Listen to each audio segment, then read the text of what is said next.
The radio crackled to life in the dim control tower at Naval Air Station Fort Lauderdale, cutting through the humid Florida afternoon like a knife. Everything is wrong. Even the ocean looks strange. We're completely lost. The voice belonged to Lieutenant Charles C. Taylor, commander of Flight 19, and in that moment, on December 5th, 1945, it wasn't just a transmission. It was a harbinger. 5 TBM Avenger torpedo bombers, each a hulking beast of aluminum and steel, had roared off the runway hours earlier, vanishing into the vast, unforgiving expanse of the Atlantic. What started as a routine training mission would etch itself into history as the cornerstone of the Bermuda Triangle's chilling legend, a void where ships and planes disappeared without trace, leaving only echoes of desperation in their wake. See, day dawned clear, the kind of crisp winter morning that pilots lived for. At the air station, the hum of activity was electric. Mechanics swarmed the tarmac, their grease-streaked hands fine-tuning the engines of the Avengers. These were no ordinary aircraft. Each was a veteran of the Pacific Theater, designed to hunt submarines and deliver devastating payloads. But today, they carried no bombs, only the weight of expectation. Flight 19 was navigation problem number 1.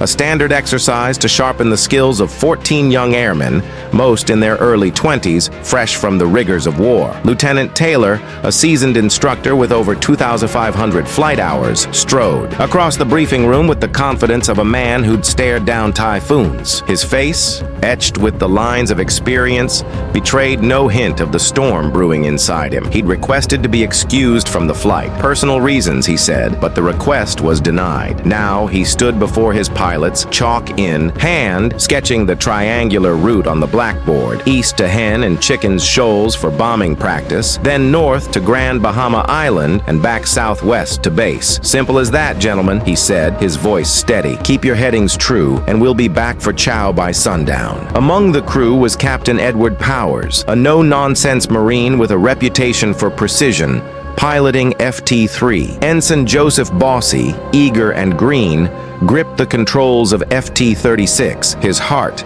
pounding with the thrill of his first lead navigation. In FT-74, Corporal Alan Cosnar, a last-minute replacement, settled into the gunner's seat, unaware this would be his final flight. They were brothers in arms, bonded by the shared adrenaline of aviation, their laughter echoing as they climbed into the cockpits. Engines thundered to life at 2:10 p.m., the propellers slicing the air with rhythmic fury. One by one, the Avengers taxied down the runway, lifting off into the azure sky. Taylor's lead plane, FT-28, banked eastward, the formation falling in behind like obedient shadows. Below, the Florida coastline receded, giving way to the endless blue of the Atlantic. The pilots radioed check-ins, voices crackling with routine banter. The bombing run went off without a hitch.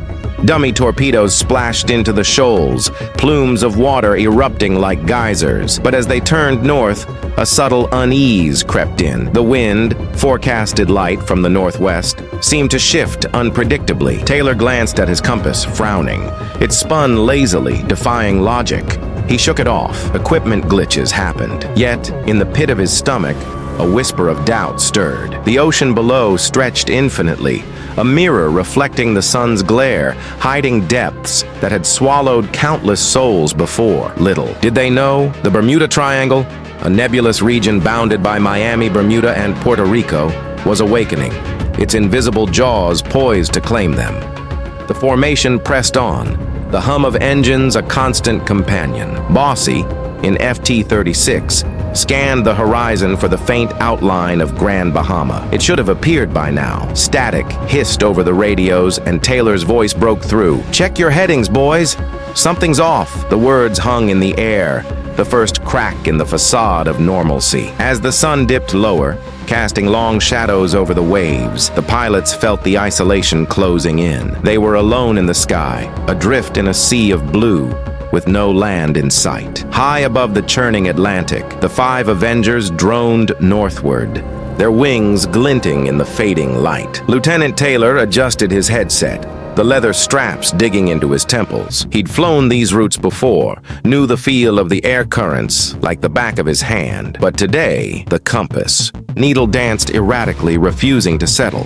FT3, this is FT28, he transmitted, his tone edged with irritation. Powers, you seeing this? My gyro's acting up. Captain Powers, ever the pragmatist, responded crisply. Affirmative lead, mine's steady. Suggest we hold course 030 degrees. The far exchange rippled through the formation, a subtle undercurrent of tension. In FT81, Ensign Gerald Ford, no relation to the future president, peered through his canopy, his youthful face taut with concentration. He'd joined the Navy to escape the drudgery of civilian life, but now, with the island chain nowhere in view, doubt gnawed at him. The plan was straightforward. After the bombing, fly 346 degrees for 73 miles to hit the Bahamas, then southwest home. Yet the horizon remained empty, a vast canvas of sea and sky blending into one. Taylor banked slightly, scanning for landmarks. The wind had picked up, whipping salt spray into the air. But it wasn't just the weather. Whispers of the Bermuda Triangle's reputation had circulated in the barracks. Tales of ghost ships like the USS Cyclops vanishing in 1918, or the sudden disappearances during the war. Superstition, Taylor thought, dismissing it. He was a rational man, trained to trust instruments over folklore. But as minutes ticked by, the absence of land became oppressive. All planes report fuel status, he ordered. Responses came in, ample reserves, enough for hours more. Still, the unease grew. Back at Fort Lauderdale, the control tower buzzed with routine oversight. Lieutenant Robert Cox, monitoring from his own training flight nearby, caught fragments of the chatter.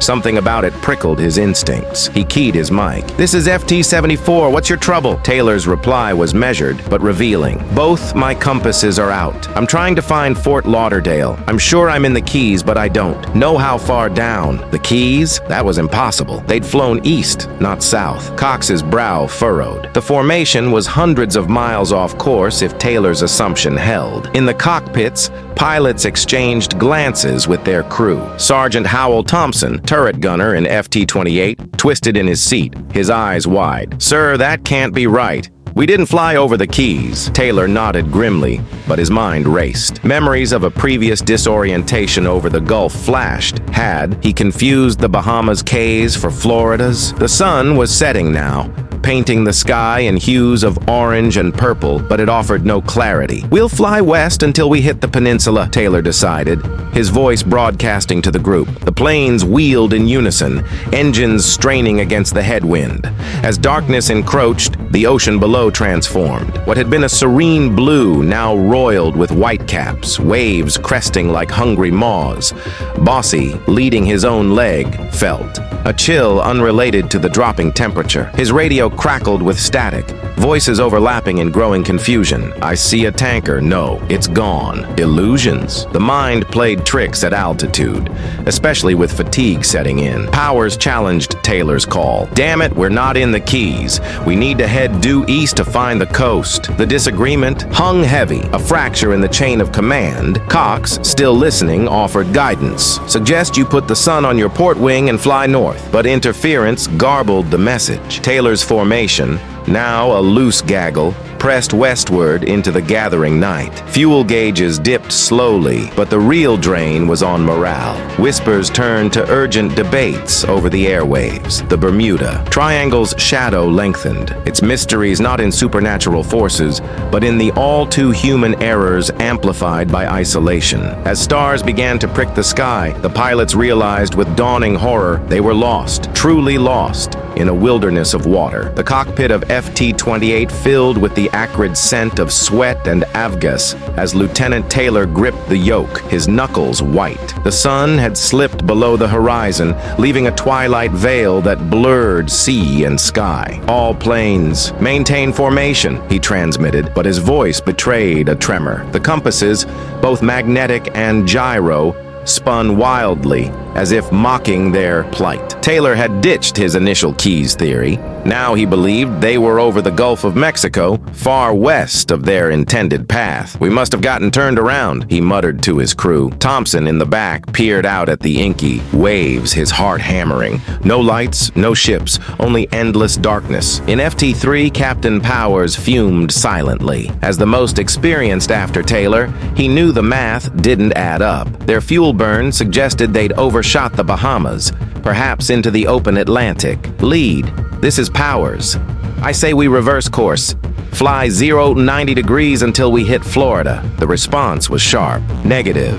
We'll fly west to the mainland." Dissent brewed, but discipline held. The younger pilots, like Bossy and FT-36, deferred to Taylor, their training instilling unwavering trust in the leader. Yet doubt festered. Bossy's radio man, Corporal Forrest Gerber, scribbled frantic notes, headings, times, fuel levels, anything to anchor them to reality. Back at base, alarm bells rang metaphorically. Lieutenant Gerald Ford, no, wait. The airman Ford was unrelated, but the coincidence added to the surreal. Wait, no, focus. The tower operators pieced together the fragmented transmissions. Flight 19 was overdue. Their last known position, a vague estimate east of Florida. Search protocols activated, but with night falling, options were limited. Cox, now landed, debriefed urgently.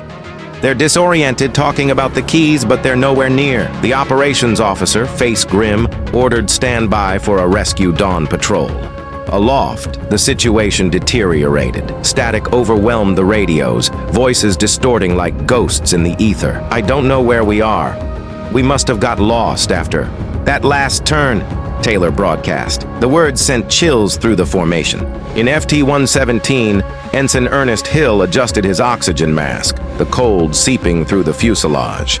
His plane's instruments flickered erratically. Altimeter jumping, airspeed unreliable. Was it a magnetic anomaly? Wartime pilots had reported such phenomena in the Triangle, where compass variations were notorious, but science offered no easy answers. The sea below now heaved with swells, white foam glowing faintly in the moonlight. Desperation mounted as fuel needles crept toward empty. "What's our course now?" a voice queried, likely from FT-74, where Cosnar clutched his harness, regretting his substitution. Taylor hesitated. "I'm going to fly 270 degrees until we hit the beach or run out of gas." The admission was stark, a gamble with lives. Powers interjected again, his frustration boiling over. "We aren't going to get any farther west. Turn around." For a moment, silence reigned, broken only by engine drone. Then Taylor relented slightly. "All planes turn to 0-90 for 10 minutes, then back to search." The maneuver offered fleeting hope, but the darkness deepened the isolation. Pilots strained for any sign. A lighthouse beam, a ship's wake, but the void stared back. Emotional undercurrents surged. Fear of ditching in rough seas. The terror of sharks circling below. Thompson radioed a poignant message. "If we could just find land," it echoed the collective plea. The Bermuda Triangle's enigma wasn't in myths of aliens or portals, but in this raw human vulnerability. Men trained for war, undone by nature's indifference. As hours blurred, transmissions grew frantic. "We are entering white water. Nothing seems right." The words, captured by listening posts, would haunt investigators. What did it mean? Turbulence? Hallucination? The planes flew on, fuel dwindling, the night swallowing them whole. In the tower, clocks ticked mercilessly toward a point of no return. Waves crashed below like thunder, their crests illuminated by a sliver of moon that pierced the clouds. In FT-28, Lieutenant Taylor's eyes burned from staring into the abyss, his mind a whirlwind of calculations. Fuel. 2 hours left, maybe less in these winds. "All planes, sound off," he commanded, voice hoarse over the crackling frequency. Responses trickled in, each laced with strain. FT-3, FT-36, FT-81, FT-117, FT-74, all accounted for, but cohesion frayed. "We're low on gas," Bossy admitted from FT-36, his words a reluctant confession. The formation, once tight, now straggled. pilots fighting to stay visual in the murk. Taylor's decision weighed heavy. Continue east or risk everything on a hunch. We'll have to ditch together when the first plane drops to 10 gallons, he announced, the gravity sinking in. Ditching an Avenger was a nightmare. The heavy torpedo bomber could sink in seconds, trapping crew inside. Memories of wartime losses, flooded mines, comrades lost to the sea, bodies never recovered. Powers, unyielding, broadcast his own plan. I'm heading 090 alone if I have to, but loyalty bound them. No one broke ranks. Ground stations strained to triangulate their position. At Fort Lauderdale, the operations room hummed with urgency. Radios tuned to 4805 kHz captured snippets. Can't see land. Looks like we're over the Gulf. A fix placed them roughly 225 miles northeast of base, but interference muddled accuracy. Everglades Radio, a Navy outpost, logged the chaos. Overlapping voices, pleas for bearings. What is your position? A controller demanded. Taylor's reply, I cannot be sure. We seem to be about 225 miles northeast of base. Close, yet so far, the irony bitter. In the plains, human elements surfaced amid the machinery. Corporal George Paonessa in FT-117 thought of his family in Rhode Island, whispering a prayer. The cold bit deeper, fingers numbing on controls. Engines sputtered occasionally, a harbinger of exhaustion. The sea is getting rough, someone transmitted, perhaps Gerber from FT-36. Visions of white water persisted, evoking images of frothing anomalies, though likely just storm-tossed waves. The Triangle's lore amplified every anomaly: magnetic deviations, sudden squalls, methane gas eruptions from the seabed, all theories. But in the moment, terror was tangible. A poignant exchange cut through. Is there any chance we're going the wrong way? It was a young voice, raw with vulnerability. Taylor, paternal despite his errors, reassured, stick together, boys. We'll make it. But doubt eroded resolve. Powers took temporary lead, steering east, only for Taylor to reclaim, I've got it now. The back and forth sowed confusion, morale plummeting as fuel did. Search efforts ramped up. A PBM Mariner flying boat, laden with rescue gear, prepared for launch from Banana River Naval Air Station, but night searches were perilous. The decision hung in the balance. Transmissions grew sporadic, static devouring words. We may have to ditch any minute, Taylor warned at around 7 p.m. The finality chilled listeners ashore. In FT-81, Ford gripped his rosary beads, the metal warm from his palm. The ocean below, once an ally, now loomed as executioner. As the EE clock neared 7:30, a faint message pierced the noise. All planes close up tight, we'll splash together. Hearts raced, ditching imminent.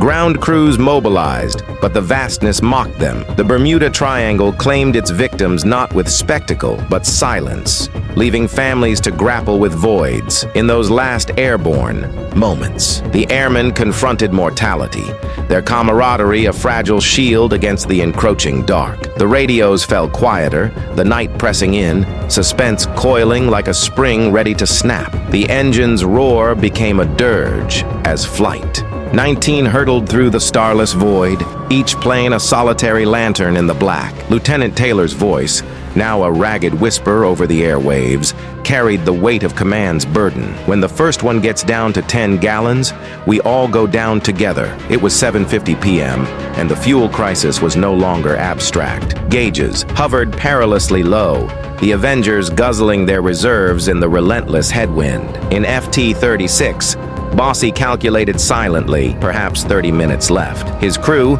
faces pale in the instrument glow, exchanged grim nods. Survival kits were checked, life vests, flares, emergency rations, but against the Atlantic's fury, they seemed pitiful. Transmissions fragmented further, words lost to atmospheric whims. A ground station caught a snippet, FT-28 calling FT-74. Are you there? No reply. Had Cosnar's plane already gone down? Panic flickered, but discipline held. Taylor pressed on. We'll fly 270 until we hit the beach or run out of gas. The repetition underscored desperation, a mantra against despair. Powers, his earlier defiance muted, followed suit, the formation a ghost of its former self. Ashore, the rescue machine churned. At 7:27 p.m., the PBM Mariner, call sign training 49, lifted off from Banana River, its twin engines bellowing. Piloted by Lieutenant Walter Parpart, with a crew of 12, the massive flying boat was a behemoth,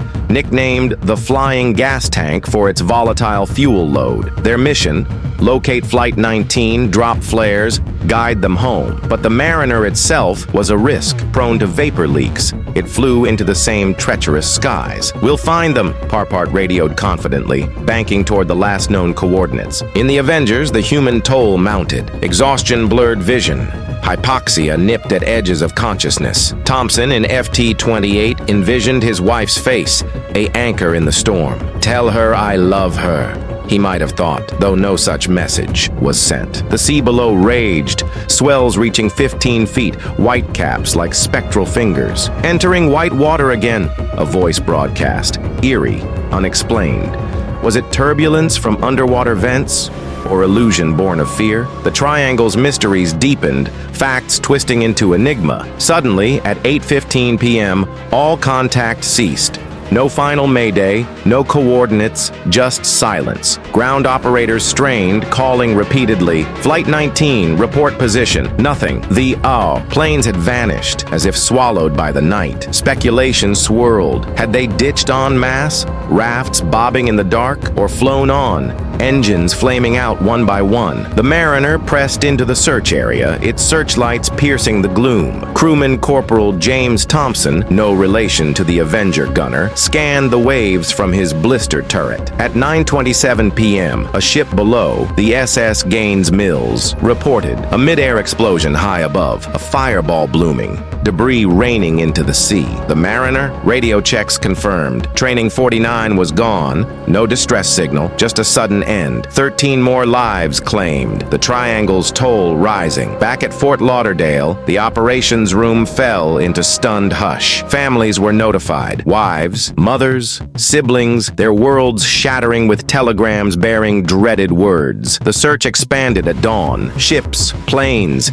even blimps combing 250,000 square miles. But the ocean guarded its secrets, yielding no wreckage, no bodies. Emotions churned. Grief, anger at the Navy's protocols, whispers of cover-ups. Taylor's misjudgment loomed large, yet sympathy tempered blame. He was human, fallible in the face of the unknown. As days turned to weeks, the mystery entrenched, a wound that refused to heal. The Bermuda Triangle legend ignited. Flight 19, its eternal flame. Dawn broke over the Atlantic on December 6th, a pale light filtering through low clouds, illuminating a search grid vast as a small country. Naval vessels plowed the waves, destroyers, like the USS Dahlgren and Coast Guard cutters, their decks alive with lookouts' binoculars pressed to eyes. Overhead, PBY Catalinas and more mariners droned in patterns, dropping sonar buoys and scanning for oil slicks or debris. The operation was massive, one of the largest in peacetime history, involving over 300 planes and 21 ships. Yet the sea mocked them, its surface unbroken save for drifting sargassum weed. The triangle's deceptive calm belying the tragedy beneath. At Fort Lauderdale, the atmosphere was thick with tension. Investigators pored over radio logs, piecing together the timeline. Taylor's confusion dominated, his insistence on being over the keys, the compass failures, the fateful westward turn. He was an excellent pilot, a colleague defended, but records showed prior disorientations. The young crew's inexperience amplified errors. No one challenged aggressively enough. Powers' disputes highlighted the rift, yet unity held until the end. Emotional undercurrents surfaced in interviews. Airmen's families arriving, faces etched with hope, turning to despair. The Mariner's loss added layers of horror. Witnesses on the Gaines Mills described the explosion vividly, a brilliant flash, then flaming wreckage spiraling down. No survivors, no black box in those days, only theories of fuel vapors igniting mid-flight. The irony stung, a rescuer becoming victim, 13 families joining the vigil. Searches for its debris yielded scant traces. A few life jackets, an oil slick quickly dispersed by currents. As hours stretched, suspense built with every false alarm. A pilot spotted wreckage, but it was flotsam from an unrelated ship. Ships reported sonar pings, only to find submerged reefs. The Gulf Stream, that swift current snaking through the triangle, could have carried evidence hundreds of miles north, scattering clues beyond reach. Weather hampered efforts. Squalls lashed the area, waves cresting high, reminding searchers of the conditions Flight 19 faced. Personal stories emerged, humanizing the statistics. Lieutenant Taylor's mother, refusing to believe him lost, insisted he was alive somewhere. Ensign Bossie's fiancé clutched his last letter, words of love now a requiem. Corporal Cosnar's substitution haunted his unit, a twist of fate, a seat swap dooming him. Grief rippled outward,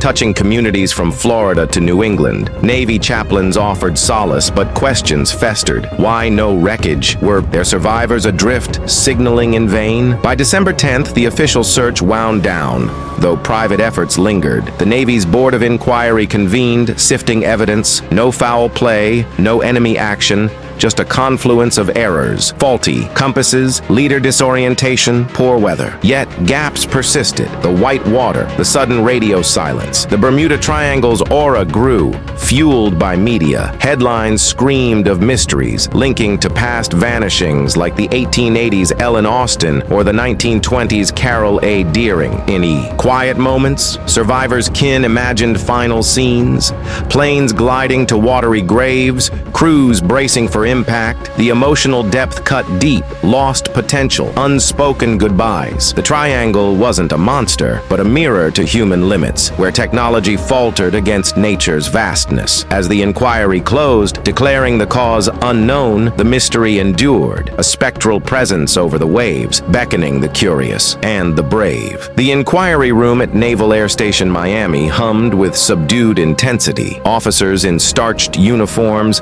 flipping through stacks of transcripts and maps. It was January 1946, and the board, seasoned aviators and engineers, sought answers amid the void. Lieutenant Taylor's decisions came under scrutiny, his rejection of Power's advice, the failure to switch to emergency frequencies sooner. He was convinced they were over the Gulf, one witness testified, voice heavy with regret. The compasses. Malfunction remained puzzling. Possible magnetic interference from the area's iron-rich deposits, or simply mechanical failure. No smoking gun, only conjecture. Emotional testimonies pierced the formality. A radio man recounted the last garbled words. "Don't come after me." They look like trailing off into static, fueling speculation. Families attended, some tearful, others stoic. Taylor's sister spoke of his dedication, pleading for understanding. The Mariner crew's kin demanded explanations for the explosion, likely a spark in the fuel-laden cabin, but why no warning? The board sympathized, yet conclusions leaned pragmatic. Flight 19 perished due to fuel exhaustion and ditching in rough seas. The Mariner to an accidental blast, but the triangle's shadow loomed larger. Historical parallels emerged. The 1944 disappearance of a Navy plane near Bermuda, or the 1918 Cyclops with 306 aboard. Patterns or coincidence in a busy shipping lane prone to storms and human error? The inquiry dismissed supernatural notions, but public fascination ignited. Books and articles proliferated, coining Bermuda Triangle in earnest, attributing losses to everything from UFOs to Atlantis remnants. The 27 men of Flight 19 and the Mariner became icons of the enigma, their fates a canvas for theories. Years passed, the mystery evolving. In 1962, a diver claimed Avenger wreckage off Florida, but it was unrelated. 1980s expeditions using sonar scanned seabeds, finding anomalies but no definitive proof.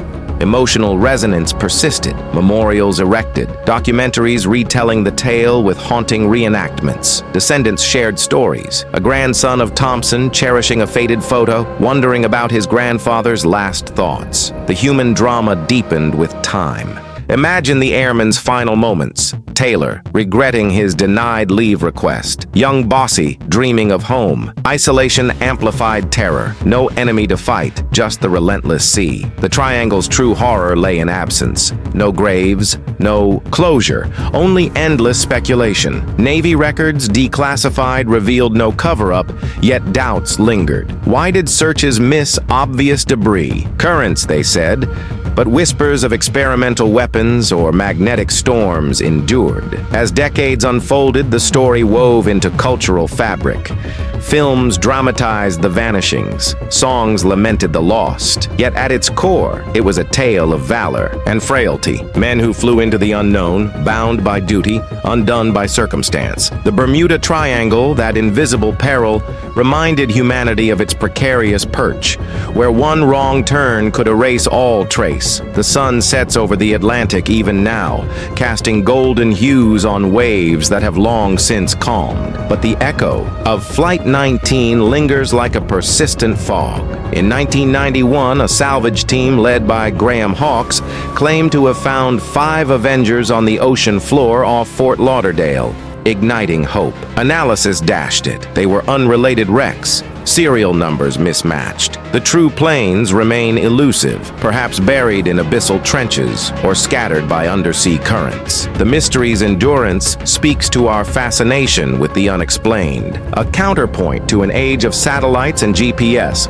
Emotional legacies endure. Annual vigils at Fort Lauderdale honor the lost, candles flickering for Taylor Powers and the rest. A nephew of Ensign Hill recounts family lore. He loved flying, but the sea took him. The Mariner's crew, often overshadowed, receive their due in memorials, their sacrifice a footnote-turned chapter. The Bermuda Triangle, encompassing over 500,000 square miles, continues to claim vessels. The 1967 Witchcraft, vanishing mere miles from shore, or the 2015 El Faro, sunk by hurricane but fueling lore. Scientific scrutiny demystifies methane. Eruptions could create dead water zones. Compasses veer due to agonic lines. Rogue waves swallow ships whole. Yet, for Flight 19, facts align with tragedy. Disorientation, fuel depletion, a stormy night, no portals, no aliens, just the harsh arithmetic of error. Still, the human element grips. The camaraderie in those final transmissions, the unspoken fears, the unbreakable spirit. As night falls,